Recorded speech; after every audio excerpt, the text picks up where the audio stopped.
नए वफाकी बजट में हुकूमत ने नेशनल टैरिफ पॉलिसी के तहत पुरानी गाड़ियां सस्ती करने पर गौर शुरू कर दिया। हुकूमत ने IMF को पुरानी गाड़ियों की दरामद पर टैक्सेस कम करने की तजवीज़ दे दी है। ज़राए के मुताबिक आइंदा बजट में 5 साल पुरानी गाड़ियों की दरामद और गाड़ियों पर एडिशनल कस्टम्स ड्यूटी मरहलावार ख़त्म करने की तजवीज़ पेश की गई।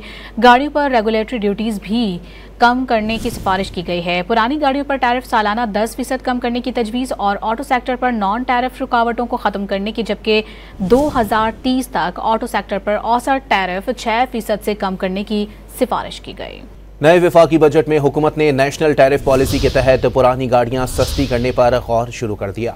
हुकूमत ने IMF को पुरानी गाड़ियों की दरामद पर टैक्सेस कम करने की तजवीज़ दे दी है। ज़राए के मुताबिक आइंदा बजट में 5 साल पुरानी गाड़ियों की दरामद और गाड़ियों पर एडिशनल कस्टम्स ड्यूटी मरहलावार ख़त्म करने की तजवीज़ पेश की गई।